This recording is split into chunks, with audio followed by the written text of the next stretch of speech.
Welcome to another Jacob Wayne show. This is your Jacob Wayne, and with me, as always, is the splendiferous Kellen Gibbons. How you doing today, buddy? I'm doing well. This is the big episode 32? 32. Yeah, there you go. Yep. How about we that? had to take a break last week just because live things were happening, and like we've said before, our audience probably isn't big enough that we're going to get a lot of hate mail for that, so we're going to take breaks when we need to. Every once in a while. But, we're trying to keep it consistent, but in order to do that, we are going to be moving our episodes to Wednesdays at 6 a.m. Mountain Standard Time. That just gives us a little more time to edit things and get it ready for your ear holes, and we're not all rushing at the end of our weekends to do it for Monday, so... Yep. Let us know if you're okay with the time change, if that works for y'all. And as always, write us at Koshka@gmail.com if you got something to say or some feedback, corrections, anything. Indeed. With that being said, what are you drinking? 3, 2, 1, drunk. I just got a Montucky cold snack. Ooh. And some coffee. The classic. Yeah. Ooh, and coffee. They mix those together a lot now, like not particularly Montucky, but I've seen like PBR has a coffee now. Like, Interesting. Very. And I'm switching between the two, like hot coffee, cold snack. Yeah. But, I needed to have a little bit of something for this episode. Get me rolling. It's been one of those mornings, but what are you sipping on? Well, I'm not actually drinking a beer right now. Crazy enough. I'm drinking a Big B's peach apricot apple juice. Ooh, there you go. It is delightful. Busy? No, it's just juice, but they've been starting to carry it around here, and I just love peach and apricot, so I'm all about it. Yeah. With that being said, anything to announce on your end? I don't think any new tracks are coming out from any of the bands. Did have a really fun couple of gigs this weekend with a new band I'm playing with. We don't have much out online yet, but it's, fun to play. Get playing places, we played outside at a bar, and yeah, it was awesome. Yeah. Actually, played music in front of people. It was this crazy thing. Cool. I suppose one announcement I could make is I recently went to, let me see if I can remember this place, Blues Tuesdays at the Swing Station. That's in LaPorte, Colorado. That's a town a little bit north of Fort Collins. And watched my buddy Tom Knowlton and a new buddy, Chris Wiest, who is also in the band Woodbelly. Yeah. They just kind of jammed out some tunes. And so those of you listening, they have a Kickstarter going for their new album, and they got a lot of different bundles and things you can get. Go check out their website, woodbelly.com, I believe, but we can correct that if I get that wrong. But search up Woodbelly, Colorado Bluegrass. They're really great guys, and they have a really good approach to the bluegrass thing. They've been educating me on some stuff. Showing me some influences like Larry Sparks and the infamous String Dusters and stuff like that. Yeah. So go check them out and support them, because they're up and coming and they're good people for that to be happening too. So check out Woodbelly. I'm pretty sure they won best band or a band competition at one of the bluegrass festivals. Like, yeah, they're awesome. Yeah, they won one of those. I don't know what it is, but Yeah, I can't remember which one exactly. some bluegrass festival, they topped it out. They won a big thing. They won one of the Yeah. things where you're like, only good bands win that thing. And I think the goal is we're trying to get them into Red Rocks. Ooh, there you Getting go. close to being able to do that. Or maybe they've already done it with like one of their smaller shows, but yeah, get them there for a big show. Yeah. That'd be Anyways, awesome. with that being said, I am a night owl, as some of you may know. So we're recording this at almost 5 o'clock. I slept in till about 3 today, but That's I ended early. up only getting about 8 hours of sleep or whatever, so I went to sleep very late. And we already talked about the night owl thing on one episode, correct? I feel like I Yeah, we've remember gone over that a doing little bit. Yeah. So no need to really get into that, but one thing I noticed is I took half a melatonin last night because I'm trying to actually move it back up for work this week. Mm-hmm. And melatonin just kicks my ass. So I'll also have kind of like really strong dreams on it for whatever reason. Hmm. And I was going to get laid by one of my crushes growing up. I still have a crush on this woman. She's the same age as me. And that's all I'm going to say, of course. But she showed up in my dream, and I was just like, oh, something might happen. So I don't know about you, but if you wake up a little bit, like you got to wake up, go take a pee, whatever. Yeah. If I do it quick enough, I can get back into bed and restart the dream. Can you do that? Oh, damn. Not on like, not by will. I don't think I ever have done that. That's crazy. If I'm Resume enough watching. in a sleeping state, and it's just this little like keep my eyes closed almost while I'm shuffling into pee. Yeah. Just sit down. It's okay to sit down and pee, gentlemen. It's 2021, at least in the morning, anyway. But I came shuffling back in, put my head back down, and it doesn't always work out. But I was able to restart this stream like 3 or 4 times, Damn. and it would slightly just change the circumstance. Like it will always edit it somehow. That's like the shortest way I can explain that. But yeah, we're getting closer and closer, and there was just this big party. A bunch of people are around. They're at my place that doesn't actually exist in the real world. It was just this nice little like loft apartment thing. Damn. And you know, I had a couch in my room and a bed in my room, and I was like, hey, if you weren't as comfortable last night, you can always sleep on my bed and I'll sleep on the couch. And she's like, that'll be fun. Gives me that little look, and I was like, yes, yes, yes, yes. And then it started raining and thundering outside my window and woke me up. Oh, damn. Yeah, it's like, damn Always it. something. At least it wasn't something crazy in the dream. That's true. And but I don't know, yeah. It's just, I never get laid in my dreams. It's a goddamn shame. It's always the end of the world, or I think I told you about my one dream once where I was on a boat to Ellis Island with Jerry Seinfeld and George Costanza. That sounds fun. And we were like walking up amongst the ropes, and it was like, like had the theme music.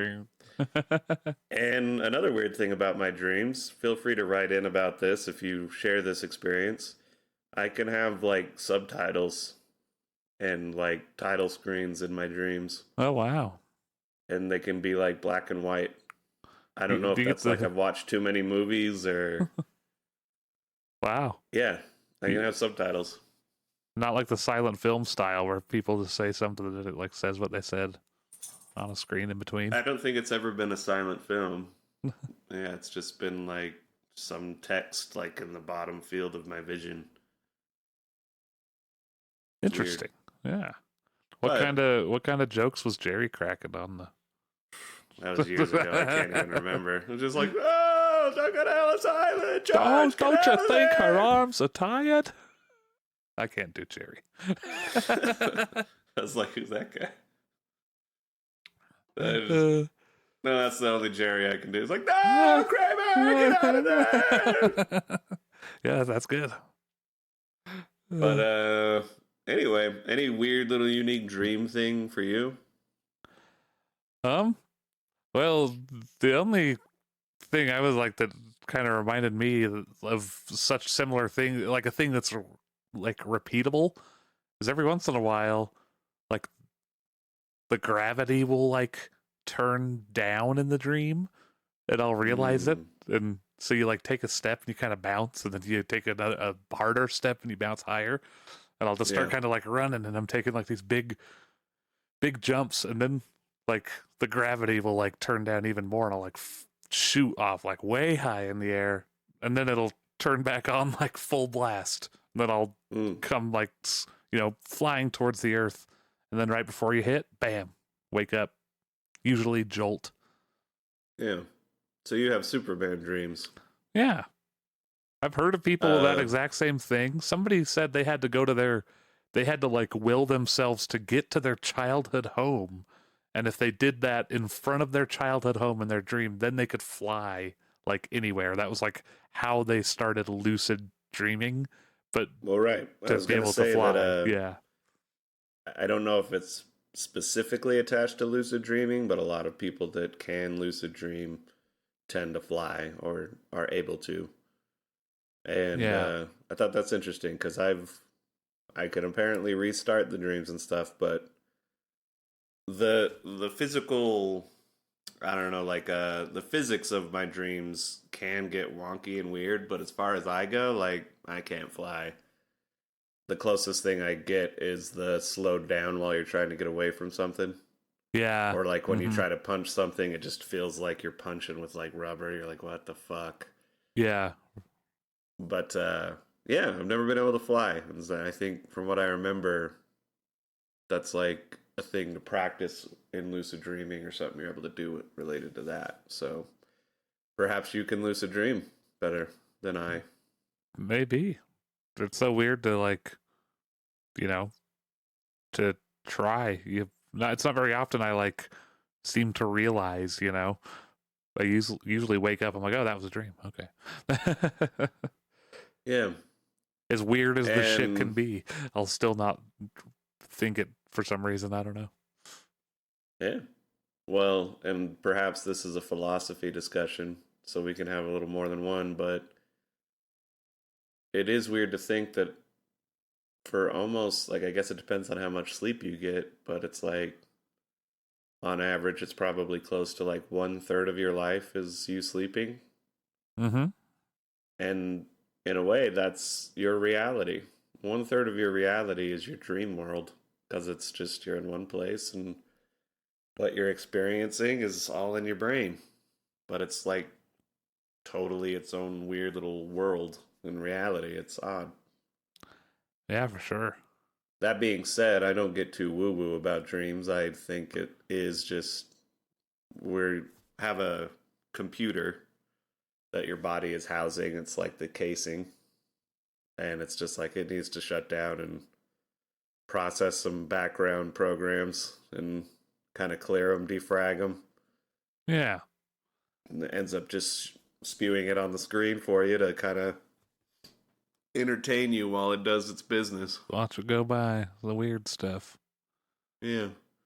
But obviously, there's plenty of people that think it's like they get messages or it truly is its own alternate reality. I think we talked Mm-hmm. about that where some people's belief is that when you die, uh, you you die every night when you go to sleep and you wake up to a new reality. Yeah. Heard that idea. And it's just like, huh, all right, well, whatever. Yeah. Guess I'm dying and waking up and doing the same thing every day, Yeah. jacking off and trying to eat some chicken. I mean, if it was that, then like, what's the difference? I guess would be my. Yeah, I Does don't that know. actually It's like change anything? it's one of those like, what's even really the point of? I Like don't know. you It's do. like choosing to believe that might help you do something different in your day to day life Like because you have a different perception of it. they do know that So they've. if it helps you out, whatever. But I it's kind mean, of irrelevant too. they have studied sleep. Like sleep they kind of know what's going on pretty good. Yeah. They've watched somebody all night on a monitor sleep a lot, and they don't But die. that's just the people studying inside your brain world, man. Well, okay. That's just when you start agreeing and move Okay. along. Shit, I had something come up that I gotta go all of a sudden. Yeah. Do you want to get into the philosophy one right now? Well, why Just not? connect these two threads. Yeah. So a little bit of philosophy. Quite. Preposterous. Haberdashery. Yes. I dare say. Do tell. Yes. Quite. Think deeps.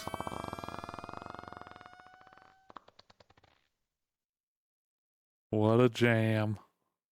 Mm-hmm. All right. Well, this one is I guess it's not as bad as last week's. Okay. It's pretty good, I guess, compared to last week. I guess that's the real sad part. It's not. It's just like I'm happy when it's not just stupid. Mm-hmm. All right, short and sweet. That's my statement on all philosophy. Yeah. So here we go. Why do we punish people?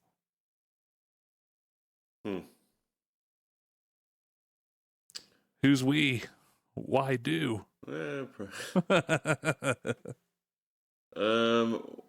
There's probably a multitude of reasons for that. I mean, some do it for pleasure. Some do it because of fear, which is ultimately your violent reaction to something that was a threat to you or perceived as a threat. Mm-hmm. There's that need for retribution, or if somebody did something bad, you want them to feel it even worse or feel it just as bad. Like, there's definitely an eye for an eye mentality in humanity that has not gone away. Oh, not at all. And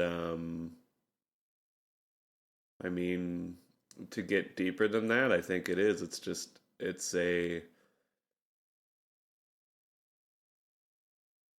kind of like fear then turns into anger. Anger leads to hate. Hate leads to suffering, as Yoda said. Indeed. It's just, yeah, everything that makes you like angry or upset or sad is usually a reaction. It's a fear response. More often than not. But there's also that great scene in Donnie Darko where it's either on the fear or love spectrum. And he's just like, you can't encapsulate all the human emotion into one or two things. It's not that simple. It's complicated. If you do not complete the exercise, you'll receive an F for today. It's been a while. To shove it up her ass. I haven't watched that one in a long time. Oh, it's such a good movie. Yeah, it's. I used to smoke weed and show it to people that I went to high school with. Like, do you understand? Do you get it? Do you get it? No, as you can tell, like, that isn't as bad of a philosophy question, but it's also like not interesting. Yeah. To like break it down, because it is kind of like, well, yeah, it's this and that. Yeah. It's basically like you said, the eye for an eye is the real. I feel like the main human justification. Yeah, and if you just generally break it down, you scared me because either you were a threat to me or you surprised me or whatever. So then I get angry about that. And the only way to deal with anger is to get it out somehow, some kind of catharsis that might be screaming into a pillow or punching a wall. Mm-hmm. Or making loud music. But there is like that kind of leads to the punishment thing. Like, and there's different ways of expressing that. Like, if you go write an angry song as an angry reaction to something, you're trying to punish them with your sounds. Like, we're Mm-hmm. like, see, I'm doing just fine, motherfucker. And Yeah. just like, you kind of want to scream and yell at him, which is a form of punishment. When couples break up and then one of them goes and gets like all sexy and fit, like, I'm punishing you with, look at how good I look now, motherfucker. Yeah. That's And true. it's all like, I'm trying to get back at you. People rarely have somebody trigger their fight or flight response, get angry, and then just, well, I gotta let that go. It's kind of hard to do. You have to at least have like an angry rant with your friend or do something cathartic. Yep. So Indeed. Well, I think that's good on philosophy then. indeed. Nicely answered. Let's see here. Some new music releases. The only thing that really stuck out to me this week was Fortitude by Gojira finally dropped. Oh, yeah. The album's production began in early 2018 at New York Silver Chord Studio, which would become the cocoon for a 2-year creative odyssey.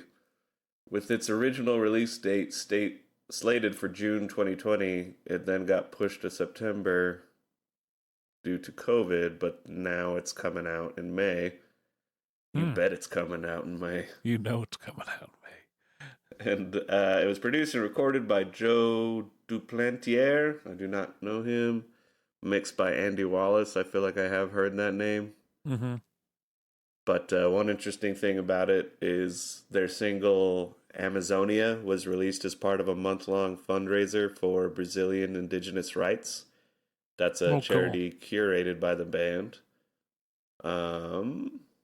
Nice. After its release, it hit number 1 on American iTunes all genre sales. The album topped the worldwide iTunes album chart and charted at number 15 on the worldwide Apple Music album chart between Taylor Swift and Billie Eilish. So, good for them. That's for so awesome. carrying the metal flag a bit. Yeah, that's good to hear. Nice.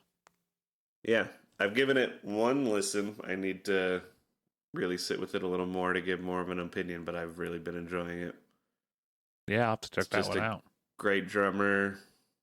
They're kind of like, I could see some people saying that they've gotten a little less heavy, but they're still heavy. They've just kind of worked in these other singer-songwritery elements, which it still all comes out heavy, but it's just like they're shifting with their tones, and they're still playing like a metal riff, but maybe it doesn't have distortion on it for a minute.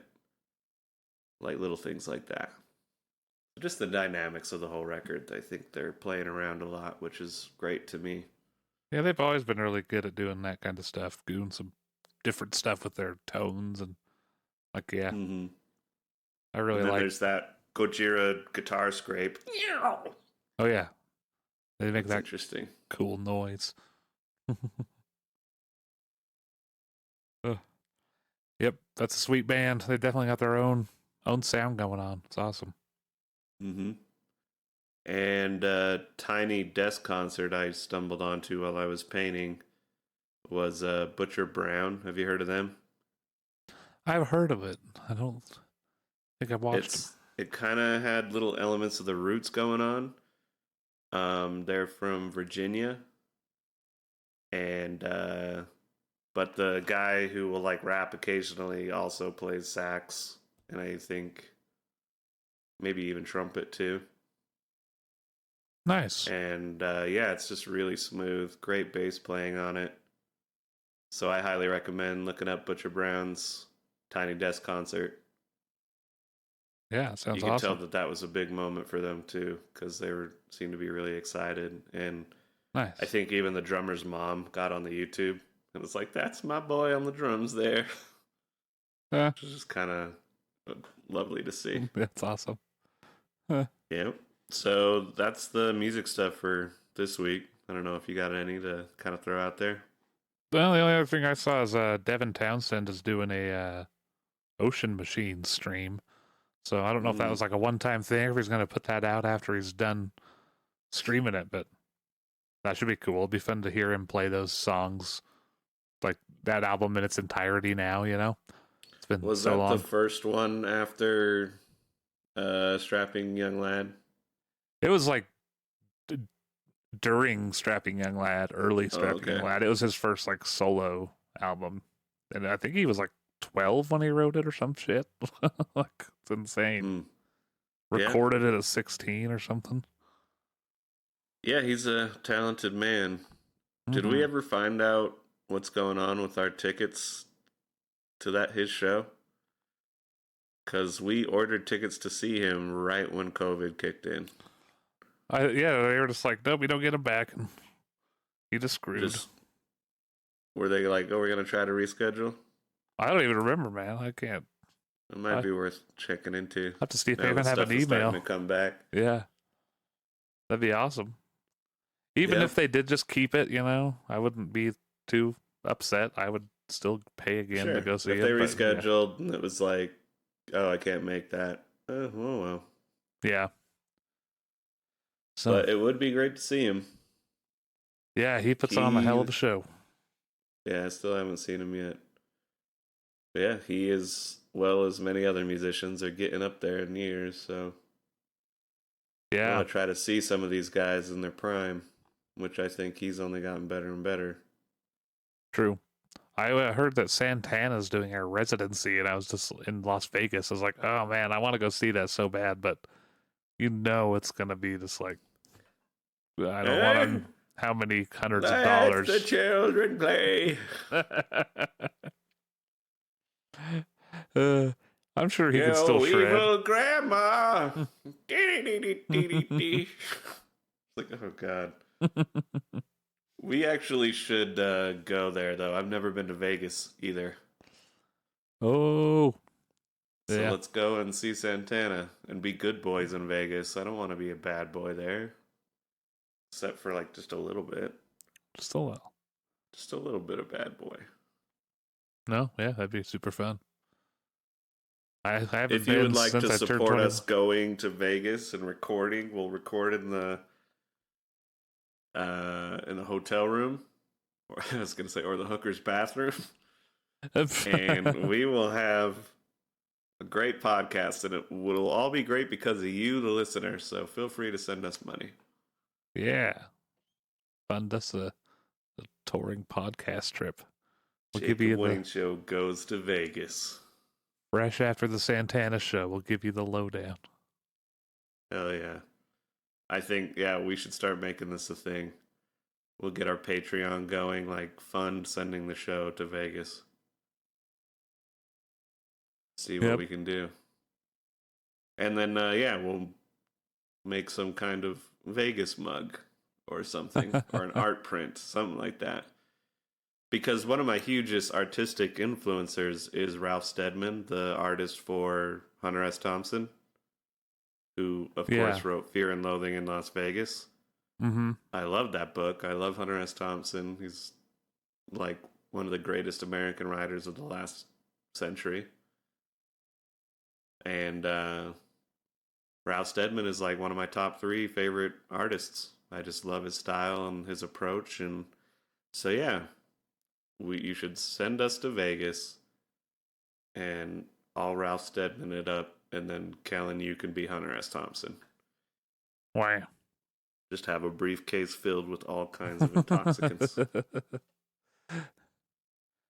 Yeah, I can't remember the backcountry. That's all. I'm here to pick you some banjo, you dirty beast.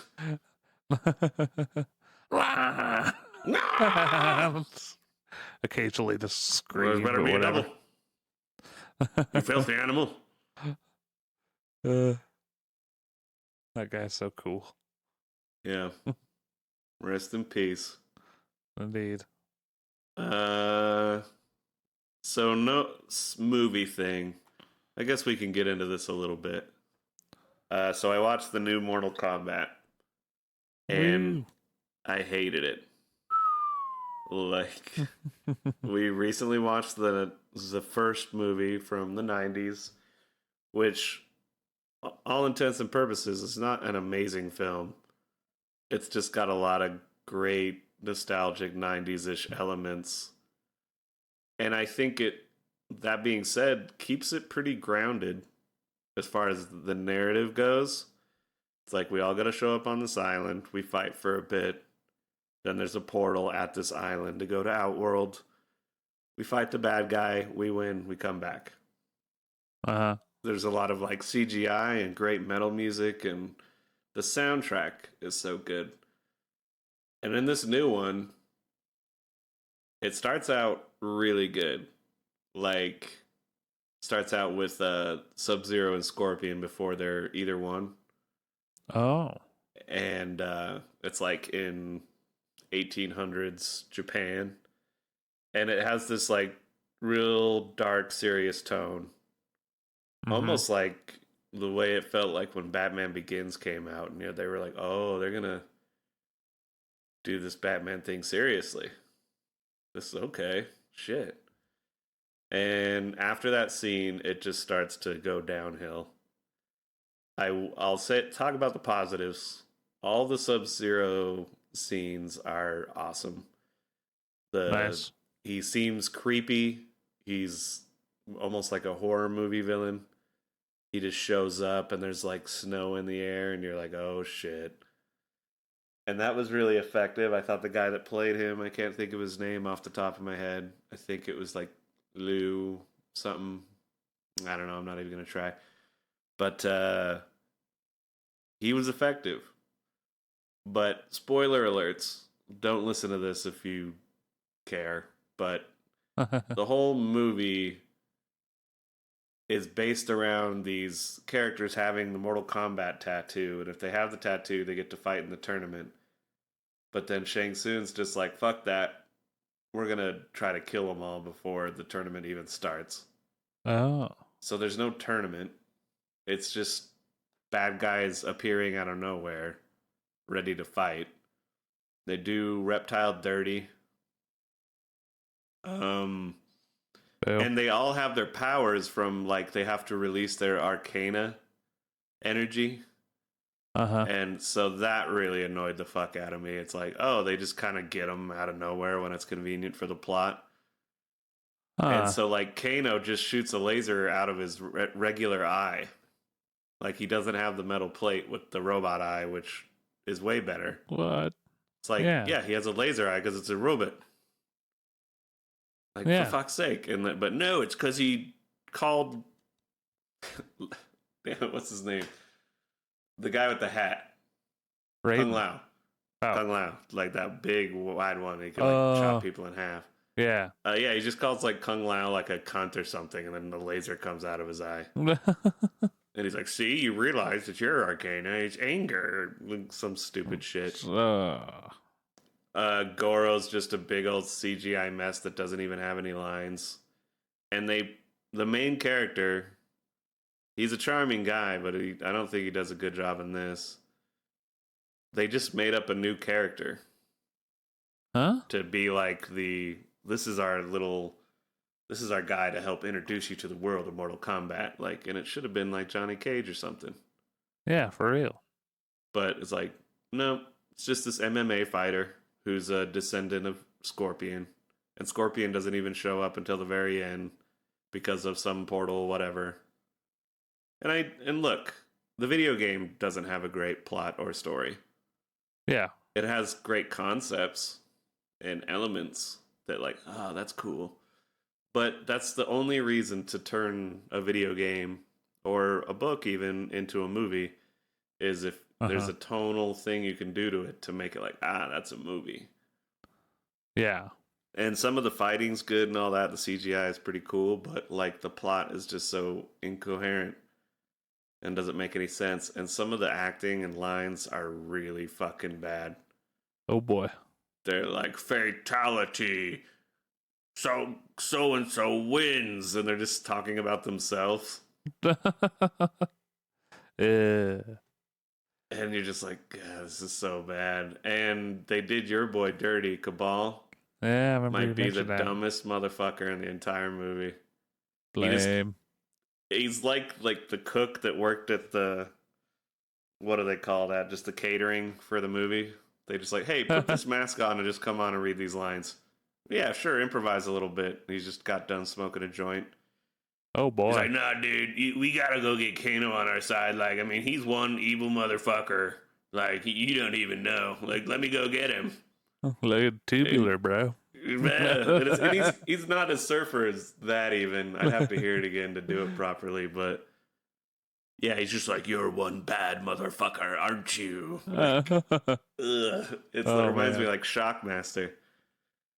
That boy. Wrestling video we watched once. Mm-hmm. The sparkling stormtrooper helmet just falls. Yeah. And they tried to bring back the theme song, and they dubstepped it all up and ruined it. Oh no. They did a orchestral movie version of it that didn't work either, and Man. and so I was reading a bunch of reviews, and this will be the last I say on it. It's like, I'm sick and tired of all these people complaining that this movie was bad. Like, it wasn't. It gave you exactly what you want from a Mortal Kombat movie. It had blood and action, and it had characters you know. So quit complaining and it's just like, no, that's the only reason I give a fuck about a movie is if they like, you made a coherent narrative out of this and made me care about these characters. Yeah. Otherwise, just keep putting the game out, and I'll play the game, and I don't give a fuck because I'm fighting. But it's like, Yeah. it's the same way I felt about Godzilla versus Kong, which is a way better movie, and I didn't like that at all. But I'm like, wow, okay, yeah, it can get worse. Because Godzilla versus Kong truly is about just watching those two fight in a city. Yeah. And so the stuff they put in between that visually is beautiful. And the human characters absolutely don't matter.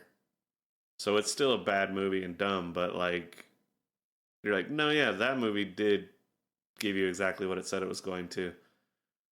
This new Mortal Kombat one, they were given interviews like, we tried to reduce the amount of CGI we use like as much as we could, and like, there's a horrible CGI dragon that looks like it's from the fucking 90s. Oh boy. And just I think it's Liu Kang uses it as like a fatality.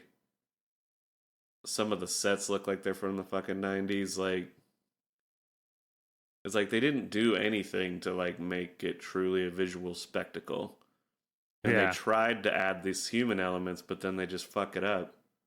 So it's like, if you're gonna do the schlocky gory one, don't even bother with the fucking emotions and trying to like set up this thing, because it's like, nobody cares. Make it funnier then.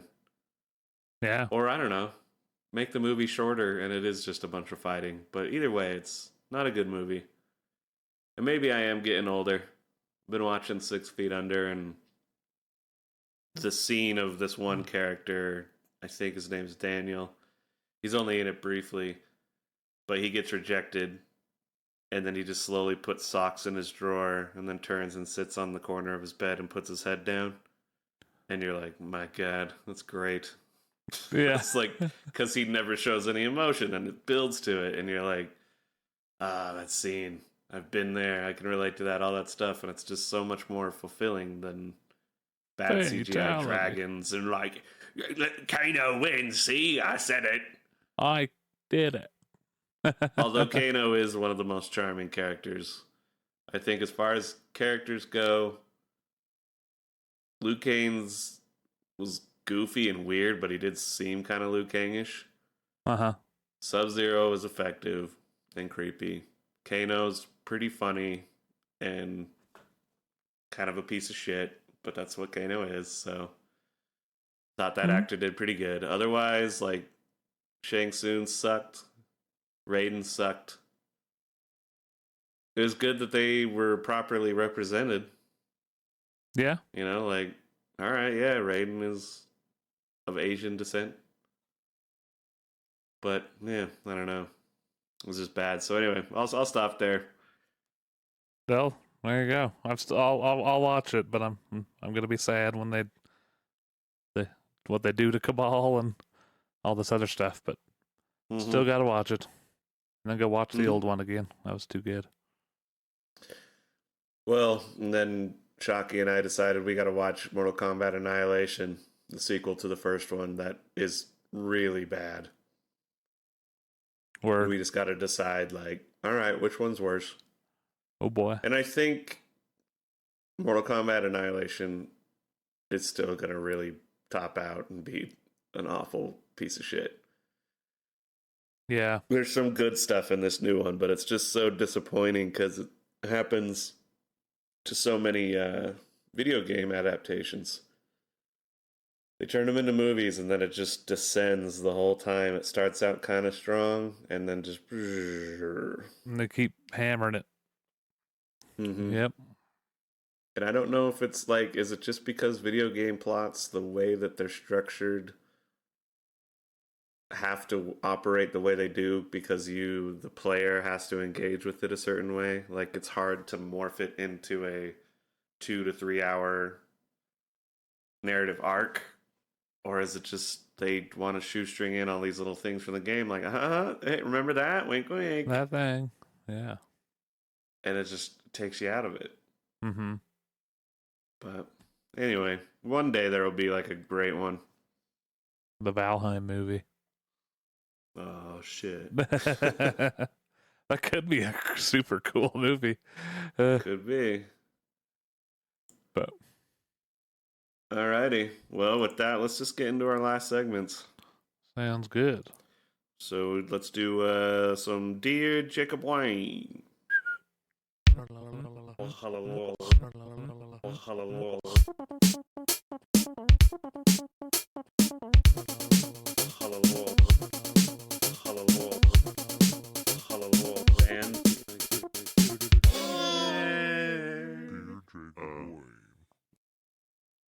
All right. Some of you might recognize this one. This is a meme, but we're using it as a Dear Jacob Wayne.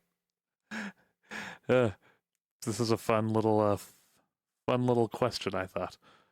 So, Dear Jacob Wayne, I've become a breadcrumb dealer to 4 crows in my local lake, and they pay me with a bit of everything: shiny stuff, fabric, pins, etc. But recently they paid me with $20 they found somewhere, so I decided to buy them some more expensive bread. They loved it, so they understand what to do. Give me dollar notes. I've probably racked up $200 at this point. Is it morally wrong, though? I mean, they're the ones who steal it from someone, or perhaps they just got a big pile laying somewhere. Should I keep on doing this? All right, Pablo Escobar. Just because you aren't the one directly taking the money from people, then yeah, you're culpable. But that being said, like, I don't give a shit. If birds could fly around and find money, it's like, hey, they figured out how money works. And if anybody can get their money stolen from them by a bird, crows, right? Yeah, yep. Then, they deserve to have their money taken. Crows are smart, but it's not like they're that smart. They're all like going to an ATM and gotta get that bread. Or like pecking somebody till they drop their wallet and then pulling it out. Like, I don't think they're getting like violent about it. Most likely. You never know. Yeah. But I mean, yeah, that isn't your problem. And did he say he's buying them bread? Well, yeah, he takes some bread anyways in exchange for the little trinkets, when he got them better bread when they brought the money, so they caught on. I could be wrong on this, but that might be the more morally reprehensible thing you're doing. Yeah. Is feeding bread to birds. It's not good for them, from what I understand. I know it isn't for like the ducks and stuff. I don't know if crows are the same. I imagine. I'm guessing it's all the same. So, yeah. Yeah, I thought, as far as I understand, feel free to write in a correction if you're more aware of this. But basically, it's just the way that their digestion works, and I imagine it's pretty similar across most birds. Yeah. Just they can't really break it down, so they get all fucking gassy and swollen, and yeah, can fuck them up. Huh. Oh, But, damn. correct me if I'm wrong. So, Pablo Escobar, and he just wants to feed him, but yeah. Maybe bring him seeds with that drug money they stole. I've seen the one thing where they have the parrot in jail because it warned some people that the cops were outside, and so they arrested it, and then they in the picture in the news they had its eyes barred out. You know what a parrot is? What's It's a that? dirty sky rat. Ah, yeah. It's always ranting. The Speaking of the squawking. people's business. Yep. Squawking. The squawking over here, squawking over there. Uh, Alrighty. Well, yeah. I think you worked out a nice little scheme. I would take their money and give them some seeds and then invest that money into the market. there you go. And then you could be like, this is all the crow's money. I'm gonna start a new one. This is Crow Coin. Mm-hmm. Crow coin, what's the thing? It's just money that crows give me. I do Crow Coin. You're just like, oh my god. Yeah, invest in the crows money finding. You pay that guy to give them more shit for money and see just how much they find till they're just robbing banks. Mm-hmm. There's a crypto coin I'm actually thinking of investing in a little bit because it's close to my heart, and this is a little filthy. So plug your ears. The coin is called Cum Rocket.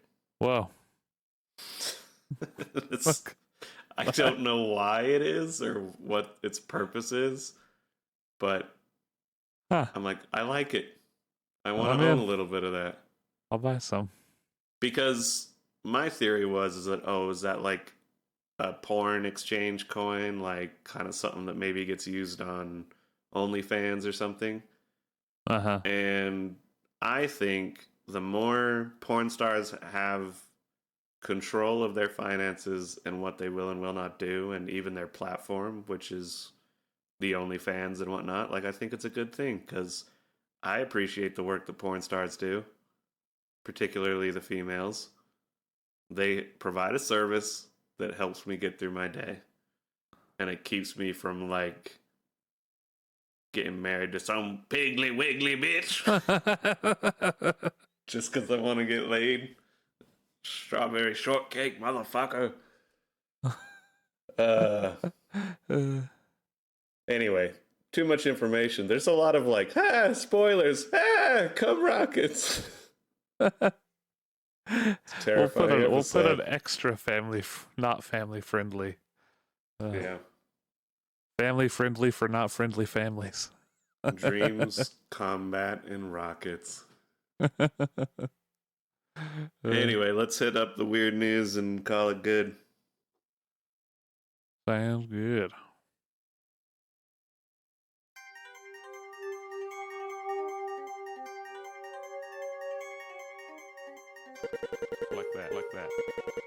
Like that.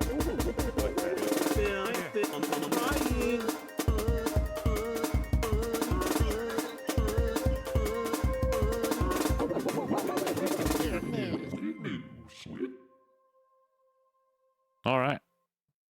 McDonald's is really strict about what time lunch starts. A man has been jailed for robbing a McDonald's in England and making off with not only some cash but also food. Unfortunately for him, not only did he get caught, but he also wasn't even able to get the meal he was hoping for. So, damn it. He claimed to have a gun and demanded money from the register and forced a manager to give him access to the store's safe. On his way out, he demanded some of their famous chicken nuggets. Unfortunately to him, it was still too early in the day, and they were only serving their breakfast menu. So apparently he was unwilling to wait for some nuggets, so he made off with a double sausage McMuffin instead. So he stole more than $600 from the restaurant. They could see him on the camera. He turned himself in, and he didn't even have a real gun. It was an unloaded air pistol. It was actually a tiny little grimace doll. Give me those nuggets, motherfucker. Where are my nuggets? Or was he dressed as the Hamburglar? I think he was just really drunk. Could be. Something tells me he's not the most reasonable person. Like, he doesn't understand that they can't make their regular menu items stuff during breakfast. Like, what's wrong with him? Yeah. Everybody What do you knows that. expect? At least he like wasn't just like, fine, just give me a double sausage McMuffin. He is the Hamburglar. I was like, you'd feel bad for the Convinced. fry cook, just like trying to get that as quick as he can so nobody gets shot. Well, and he just turned himself right in. I think that's all the Hamburglar ever did. Yeah. I'm Like, sorry. Yeah, see, I stole it. No, I'm back. Do it again to me. And you're just like, man, he's just a glutton for punishment. Yep. He likes it. Indeed. He turns But himself yeah, in, Ronald lets him out. I read about that recently. The whole somebody like on Quora or a Reddit was just like, why can't they give me a cheeseburger in the morning when I want one? And then an employee broke it down. He's like, they don't have as many people working in the mornings. Also, it's a completely different menu system. So they like have to get that all prepped and ready to go to have it be fast food.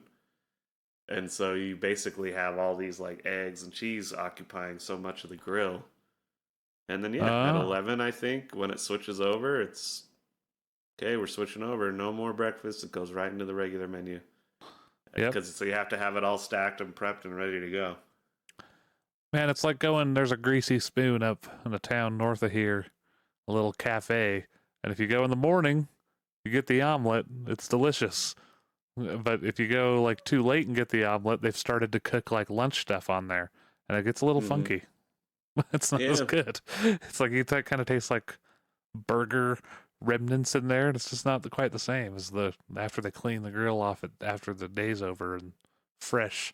Only omelets have been on it and some hash browns, Mm-hmm. Yep. Well, I got to give a quick shout out. Speaking of food stuff, Ooh. I guess while we're right there, it's a new spot as far as I know. I got to pull it up real quick. It's Almancitas. Ooh. Just burritos and tacos and tortas, all that stuff. But it's the closest I've found to a Beto's breakfast burrito. And I'm sorry. Not greasy, though. Ooh. Nice. Like, you can hold the bottom of it, and it's just dry. Doesn't soak your hand. Yeah, it's just super fresh. I got, like, a tongue taco and, like, I think it's tripas or tripas. It's, like, little small animal intestines that get cleaned out and then crisped up. I had a taco with that, and it was really good. And damn, it's a great new spot. And I can't tell you, man, that particular ingredients combination that Beto's or Rancheritos does, like, nobody does it. You're looking around for burritos around here, and they're good, but it's like rice and beans, or there's one Fuzzy's Tacos that got close, but it's like so much egg that it's like way too much. Oh, yeah. It's like just a ton of egg, and this, like, I don't even know if there's potatoes in it. It's like cheese, egg, and bacon, and oh yeah, that is the best part about the Beto's ones is the massive amount of potatoes. Oh. Yeah, and so this is what these guys do that's interesting. They also have like a California burrito or a Colorado burrito. I got the California one, and it just has French fries and guac in it. Huh. And it's so good. And so I think they just used French fries in the breakfast burrito too. So anyway, Shockey and I are both very pleased with discovering that, because it's like we know what Rancheritos can do to you. But, man, we miss it. When it's good, it's good. When it's good, it's great. It can be real bad. Yeah. So, I'll end on that note. And we'll see you next Wednesday. Indeed. Yeah, hope you all have a good week. Bye-bye. Thank you for listening to The Jacob Wayne Show. If you would like to contact us, please write us at fakkoshka@gmail.com. That is FAKOSHKA@gmail.com. You can find us on Spotify, iTunes, and YouTube. Simply search The Jacob Wayne Show and it should pop right up. Make sure you like and subscribe and leave a review and share this podcast with your friends. Please write us. It helps add content to the show and makes the show even better for you, the listener. Thanks for tuning in. Welcome